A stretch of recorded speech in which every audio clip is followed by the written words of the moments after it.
The river had been empty for 3 weeks, and Brenna Tide had one fish. I want you to understand exactly what one fish meant, because everything that happens in this story is built on the arithmetic of that evening. Brenna was 29. She fished the Marin the way her father had, and his mother before him, from a flat-bottomed boat with nets she mended by lamplight, because daylight was for using them. In her house on the shingle, one room, a good roof, her father's boat hooks still on the wall, there were 2 children who were not hers and entirely hers. Davin, 9, and little Mara, 6. Her brother's children. Her brother had gone down with the ferry at Calm's Reach 2 years past, and his wife had followed him within the year of the coughing sickness, and Brenna had walked to the burying and picked up the children's hands, one in each of hers, and walked them home to the shingle, and that had been the entire discussion. 3 weeks of empty nets. It was not weather, and it was not luck. The Imperial fleet had come upriver in the spring. Barges, dredgers, provisioners for the war camps in the east, and they had taken fish the way armies take everything, with nets like harbor walls, and what they had not taken, they had frightened down into the deep pools where a shingle fisherwoman's nets don't reach. The village of Marin's Edge was eating its seed barley and its pride. Brenna had sold her mother's copper pans. She had not yet sold her father's boat hooks. She was one bad week from it. That evening she had one fish, a river trout, longer than her forearm, the only living silver the Marin had given her in 20 days of casting. She cleaned it on the flat stone by the water line, in the last light with the children's supper riding on her knife. And that is when she heard the sound in the reeds. Not a splash. Something larger, the sound of a great weight trying to be quiet, and failing, and then, this is what made her stand up with the knife in her hand. A long, shuddering exhalation, deep as a church organ that had pain in it. Any sensible person walks away from a sound like that. Brenna Tide raised her lantern and went into the reeds, because she had heard that exact quality of sound twice before in her life, once from a netted seal, and once from her brother's wife at the end. It was the sound of something that had stopped expecting help. The reeds opened. The lantern light climbed and climbed. There was a dragon lying in the shallows of the Marin, half in the water, half on the mud, and it was dying. She knew nothing about dragons, and she knew that at once, the way you know a holed boat. It was huge. It filled the whole reed bed like a fallen hill. But it was wrong, sunken, an architecture of bones under scales gone dull as unwashed slate. The great head lay in the mud, one eye, gold once, and now the color of old varnish, rolled up at her lantern without lifting, starving. Out of everything in the world it might have been, the monster in her river was starving, exactly like everything else on the Marin that autumn. Now I will tell you what Brenna could not know. The dragon's name, one of its names, the one that mattered, was Alaric, and 11 weeks earlier, it had been crowned emperor of 9 provinces, in the high hall of the Jade Palace, before every noble house of the realm. The coronation had lasted 4 hours. The conspiracy had lasted 4 minutes. It came between the anointing and the oath. In the moment the new emperor knelt bareheaded, his uncle's men in the gallery, his uncle's poison in the anointing oil, his uncle's voice already raised, rehearsed, crying treachery so that the hall would move wrong in the crucial minute. The poison was slow fire. It does not kill a dragon emperor. It does something more useful to an ambitious uncle. It locks him. A dragon emperor with slow fire in his blood cannot take the human shape back. The man becomes the beast, and stays the beast. And how do you crown a beast? The uncle had it all arranged. Regency, mourning, a hunt organized within the week for the mad dragon that had, so tragically, killed the young emperor at his own coronation. Alaric had gone out through the high hall's rose window in a storm of glass, and gone north on the wing with hunters behind him, and slow fire in his blood. And here is the cruelty of the thing. Slowfire feeds on what the dragon eats. Fed, it spreads faster and the lock goes deeper. The only counter is starvation. Weeks of it, burning the poison out in the body's cold furnace, along with everything else. His flight master had taught him that as a boy, as a piece of grim old lore no civilized rain would ever need. So the Emperor of 9 provinces had flown until the hunts fell behind, and then he had put himself down in the reeds of a fished-out river in the poorest province of his realm, and he had begun, with the methodical courage of the desperate, to starve. 11 weeks. He was past the poison now, nearly. He could feel the lock loosening like ice in spring, and past his strength too. The equation had a bitter end. The starving that killed the Slowfire was also, plainly, killing him. And lying in the cold Marin with the light going out of the evening, the Emperor had arrived at the point of the sum where the two lines crossed. That he needed, now, to eat. A little, soon, or the poison would outlive him by a margin of days. And the river was empty. He had heard the nets come up bare for 3 weeks. His empire's own fleet had swept his hiding river clean to feed the war camps, and the arithmetic was closing on him, and the great gold eye had stopped expecting help. Then a lantern came through the reeds, and behind it a woman with a knife in one hand, and in the other, he could smell it across 30 feet, and the smell went through his starved body like a bell through a bell tower. 1 fresh-killed river trout. Brenna stood in the mud with her lantern and her fish and her knife and did the sum. I told you the arithmetic of the evening because I wanted you to be there with her, inside it, for this. 1 fish, 2 children, 3 weeks of nothing. This creature could not be fed. Feeding it was not even a real idea. It was the size of the church at Calm's Reach. Her fish would be a raindrop in its dry well. And it was dangerous, or had been once, and would be again if it lived. And the sensible, defensible, entirely forgivable thing to do was walk backward slowly and keep the trout. The gold eye watched the fish, not her, the fish. And then she saw it happen.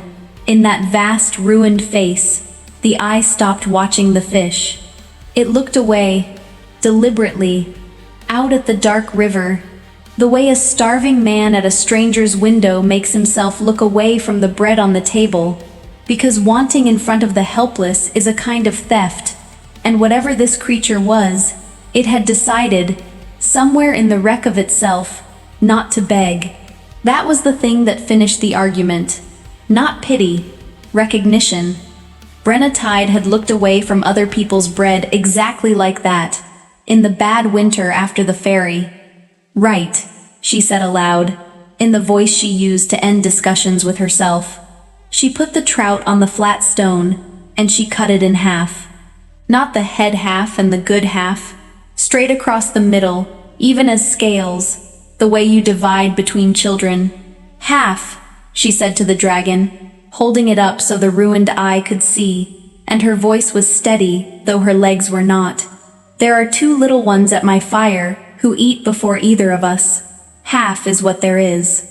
She walked the fish over open mud. Later she would be unable to explain to herself how, and laid it on a clean stone directly under the great jaw, and stepped back exactly 2 paces, and stood, holding the lantern, so it could see her face while it decided. The dragon looked at the half-fish for a long time. Then it looked at her, all the way at her for the first time, and the Emperor of 9 provinces, who had watched every noble house of his realm feast at his coronation, while the poison went into him wearing the mask of holy oil, took from the mud of a fished-out river, from a woman who owned 1 room and 2 orphans and half a trout, the first freely given thing anyone had offered him in 11 weeks. He ate it with a delicacy that she would remember on her deathbed, decades away. A creature the size of the parish church, taking half a trout from a stone, as carefully as a communicant, because the gift was small enough to swallow whole, and precisely too large to ever be repaid. There, said Brenna, stupidly, around the tightness in her throat. There. Well? And she took the other half home and fried it in a spoon of fat, and told Davin and Mara it was a big fish shared with a neighbor, which was, you will notice, never once a lie. She went back the next evening. She told herself it was to see whether the poor beast had died, and she took, I want this on the record, the first 2 fish out of that day's nearly empty net, because whatever her mouth said, her hands had already decided the neighbor was a neighbor. The dragon was not dead. The dragon had moved, pulled itself a full length up out of the water into the reed's shelter, which yesterday had been beyond it, and when her lantern came through the reeds, its head was up, waiting, and something had changed in the varnished dull eye. A degree of light, 1 coat of the old gold restored. Half a fish had done that. And she looked at the idea sideways, not ready for it head-on. Being fed had done that. The being of it. There is a nourishment in I was seen that no physician has ever bottled. 2 today, she said, laying them on the stone. The river's turning maybe, or the fleet's nets have finally gone east where the fighting is, and good riddance to both. It became the shape of the days, dusk, the reeds, the lantern, whatever the net had given. Some evenings 2 fish, one evening only a hand of minnows that she was ashamed to lay out, and that the dragon ate off the stone one at a time, like currency, with a gravity that made minnows into a banquet. She talked while it ate, because she had 2 children and no adults and 3 weeks of fear stored up, and no priest on earth listens like a dragon. She told it about Davin, who was angry at the river all the time now, and she understood why and could not fix it. About Mara, who still set 4 places at the table some nights, and how Brenna had stopped correcting it, because who was the 4th place hurting? About the boat hooks on the wall and what selling them would mean, which was not money. Money was the smallest part of it. The dragon listened, eating slower than hunger wanted, she noticed, to make the listening last. On the 6th evening it did the thing with the wing. She had come down coughing. The river cold gets into your chest when you fish it hungry, and the dragon shifted its great bulk crosswise to the north wind, and half opened the near wing, making of itself a windbreak the size of a barn wall, and held it, and looked at her with terrible dignified casualness, as though this were simply where the wing happened to want to be. Brenna stood in the sudden lee, in air gone still and strangely warm, and laughed until the coughing stopped. "You're mending," she said. "You do that like it costs nothing, and a week ago you couldn't lift your chin." She patted the enormous foreleg, the first time she had touched it, as easily as she'd pat a plow horse. And the emperor of 9 provinces, who had a court full of people trained to touch him only with permission and gloves, held entirely, perfectly still, the way you do when a wild bird lands on you, so that the moment would not end 1 second before it had to. Davin followed her one evening. She knew it. 9-year-olds move through reeds like the parish band, and let it happen anyway, because the boy had stopped believing in good things, and she had one on hand.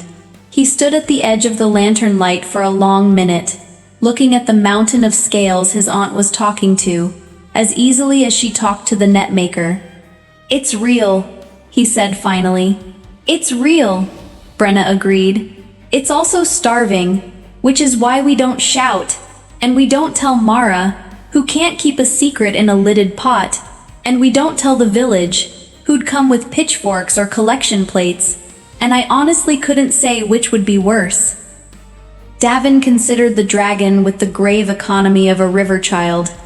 "It can have my share Thursdays," he said at last. "Thursdays we get bread from the church anyway." And the great gold-going eye moved to the boy and held him, unblinking, for a moment that Davin Tide would spend the rest of an illustrious life failing to describe. Being measured was as close as he ever got. being weighed by something old, and found good, and 30 years later, there would be a first admiral of the imperial fleet who kept, on his flag desk, in all weathers, one carved wooden trout. There is a night in the middle of this story that neither of them ever told anyone about, and I am only telling you because you have earned it by staying. It rained. Proper autumn rain, the river loud with it, and Brenna came down anyway, because she had promised nothing, and therefore had only her feet to blame, and she found the dragon lying with its eyes shut and its breathing wrong. Not the starving wrong of the first night, a deeper wrong. She stood in the rain and watched a tremor run the whole length of the great body, nose to tail tip, like wind crossing a barley field, and she understood, not knowing one thing about Slowfire, or coronations, or uncles, that the creature was fighting something inside itself, and that this was the crisis of it, whatever it was, and that it had chosen to fight it here, in her river, within the sound of her voice. So she gave it her voice. She sat on the flat stone in the rain, wrapped in her father's oilskin, and she talked. She named every boat on the Marin, and who had built it. She counted the seasons of her life aloud, like a rosary. The flood year, the herring year, the year of the fairy, the year of the children. She sang, badly, every verse of the net-mending song, which has 40 verses precisely so that it cannot end before the work does. And the dragon, locked in the last burning of the poison, in the body's cold furnace where Slowfire goes to die, alone in the absolute dark of it, the dragon held on to that voice the way you hold a rope in black water. This is true, and he told her so, much later, in words, at a table, in another life, that there was a point in that night where the furnace and the dark were winning, where letting go had begun to argue its case, with real eloquence, and what answered it was not his crown, and not his name, and not justice, and not revenge. It was verse 31 of the net-mending song, arriving through the rain in a voice gone hoarse with use, and the thought, distinct as a bell, she will be at the 12th verse still when I come back up. I would like to hear the 12th verse. At dawn the rain stopped. The tremors had stopped before it. The dragon opened its eyes, and they were gold, all the way gold, coronation gold, lit from behind like windows at evening, and it looked at the small horse woman asleep sitting up on a wet stone in an oilskin, guarding it, and the poison was gone, and the lock was broken, and the emperor of 9 provinces could have taken his own shape back that very hour. He did not. Sit with that. He stayed a beast 3 days more, because the moment he was a man, all of this, the stone, the fish, the voice, the being no one, would end, and he had located, in the wreck of his coronation year, the one thing in his empire he could not bear to lose on schedule. On the 3rd day, Brenna came down at dusk, and the dragon was gone. The reed bed was empty. The pressed hollow of its shape was filling with river already, and she stood with her lantern and 2 fish and the evening ahead of her, and the size of what went through her chest embarrassed her so much that she said, out loud, to the empty reeds, "Well, good," and then stood there another long while not meaning it. She fed the 2 fish to the children, and mended net past midnight, fiercely, the way her aunt used to scrub floors after funerals. At dawn, Davin came through the door sideways, shouting in a register she had never heard from him, and Brenna ran down the shingle with her heart in her mouth, and stopped dead at the waterline. The river was full. Not full the way a good season is full. Full the way legends are full. The Marin ran silver from bank to bank. Trout, grayling, the great autumn salmon that had not come up that river in her father's lifetime.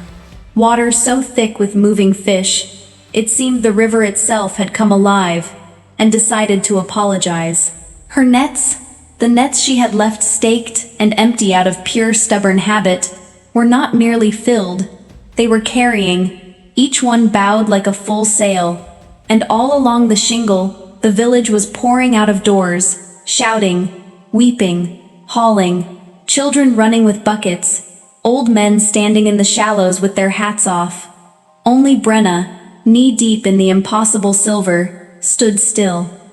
Because she alone had thought to look upstream, and upstream very high, catching the first sun on gold-lit scales, something vast was flying a slow, deliberate line back and forth across the Marin's headwaters, herding, the way a dog herds, driving the deep pool fish of 3 provinces down into the starving reach of one small village, patiently, pass after pass, in payment of the first installment of a debt of half a trout. "There you are," said Brenna Tide, very quietly, in the shouting and the silver. "There you are." The second dawn. There was a chest on the flat stone. Her stone. The feeding stone. It sat there dark and orderly as a church, iron-bound, old, and it took Brenna and both children to walk it up the shingle on rollers made of boat-hook handles. Inside, she opened it at her own table, with the door barred, some instinct of her father's speaking in her, was a king's treasure. I am using the words precisely. Gold coin of the old minting, ropes of river pearls, a dagger with a hilt worth the whole village, and workmanship on every piece of it that no fisherwoman could know marked it as coming from exactly one place on earth, the deep treasury of the Jade Palace, to which exactly one living creature had unquestioned access. On top of the gold lay a single fresh river trout, cut precisely, evenly, ceremonially in half. Brenna looked at that for a long time. Then she laughed, and then she cried, and then, being who she was, she took out a sensible double handful of coin for roofs and boats and winters, hers and her neighbors', and buried the rest under the floor, and fried the half-trout for the children, and said nothing to anyone. The gifts kept coming, dawn by dawn, and they knew her. That was the unnerving, wonderful thing. Not treasure now, right things. New nets of a weave no netmaker on the Marin recognized, sized exactly to her boat. A carved toy fleet for Davin, warships, rigged true. That turned his anger at the river into admiralty overnight. For Mara, who set 4 places, a 4th chair, child-sized, painted with dragons, and how it had been brought silently in the night through a barred door, is a question the shingle debates to this day. Wood, cut and stacked, the church roof at Calm's Reach, mended between a Sunday and a Sunday, no bill ever presented. The village decided it was the river god, and began leaving offerings on the flat stone. The offerings were always gone by morning, and Brenna, who had a fair idea of the size of the god's appetite, and the state of its manners, held her tongue, and fed the legend one raised eyebrow at a time. And then, 8 days after the river filled, a rider came up the shingle road with word from the wider world. The world Brenna had had no time for in years. The emperor lived. The young emperor, poisoned at his own coronation by his uncle's hand, hunted across 9 provinces as a beast, had walked into the Jade Palace on his own 2 feet, whole, gold-eyed, terribly calm, and the arrests had begun that same hour. The uncle's faction was in chains. The fleet that had swept the northern rivers bare to feed the war camps had been recalled and its admiral dismissed. There was to be a progress of restitution, the writer said. The emperor himself, going province to province, righting what the regency had wrecked. He is coming north, the writer said. They say he insisted on the north first, and no one at court can fathom why. Brenna Tide stood in her doorway with her arms crossed, looking down the shingle at a flat stone by the waterline, and fathomed it fine. He came at dusk, and he came correctly. And by correctly I mean he left the barges, the banners, the guard, the entire apparatus of empire moored downriver at Calm's Reach, and walked the last 2 miles of shingle alone, and arrived at the flat stone at feeding time, wading the shallows like any riverman, dressed plainly, carrying, she saw it and had to sit down on the stone, one river trout. He was young and tall, and his eyes in the last light were gold in a way that eyes are not. "I owe you half a fish," said the Emperor of 9 provinces. "You owe me nothing," said Brenna Tide, when she had her voice. "The river's been paying your accounts for a fortnight, and the church roof besides.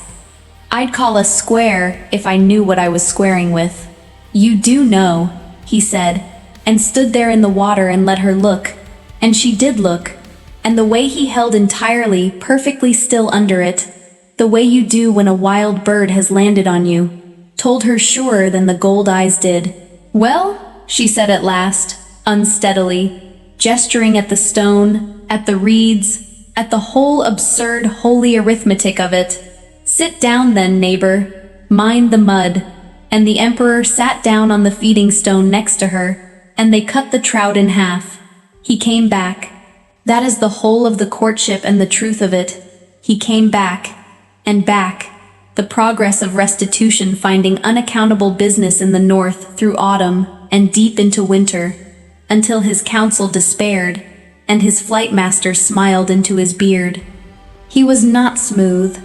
11 weeks a starving beast and a lifetime a watched throne had left him strange at tables, formal where warmth was wanted, silent where courtiers would have sung. None of it mattered.